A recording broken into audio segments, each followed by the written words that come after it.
Shalom Aleichem Rabotai. Mishnah Yomi is in the 24th and final parak of Shabbat at Mishnah Bet.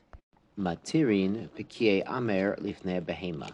You can untie bundles of straw in front of your animal. Now, what's going on here is that it should be obvious, but our sages prohibited activities that would be mutter, but they have a lot of exertion.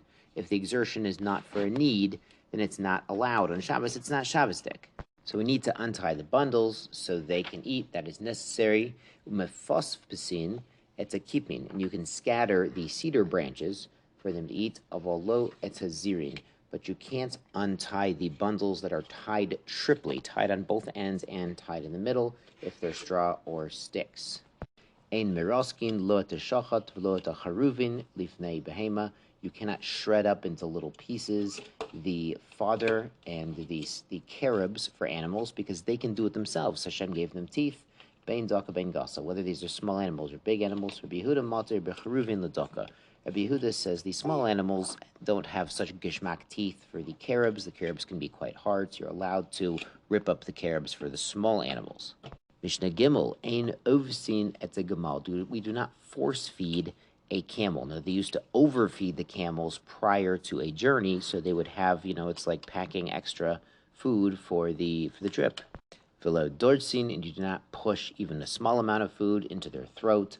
Avomol eating, but you can put food sort of in the back of their mouth where the animal can still bring it up if he doesn't really like it, but if he does like it, he'll go ahead and swallow it himself. That's less effortless tircha.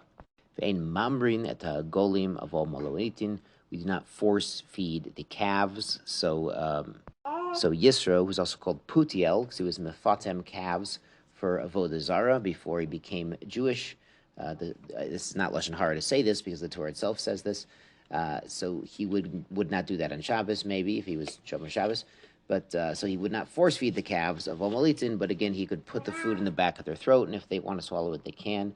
U mehalketin letarnagolim, but you can put food in the throats of the chickens in the same manner. V'notnim mayin lemorsan, you can put water into the bran, it's going to soften it up and make the bran more edible. Avolo govlin, but not kneading it together to make it sort of a dough for them. We don't put out water in front of bees and in front of the doves in the dovecote. These animals can fly and get their own water. But you can put it out in front of geese and chickens. These are domesticated ones, and the doves of Hordus, meaning domesticated doves that always grew up in the palace or indoors, and they're like pets. I mean, they might also be like appetizers, but they're like pets right now. In fact, in that they can't go out and get their own water, they're dependent on us, and so we're allowed to, not only allowed to, but required to feed and water them on Shabbat.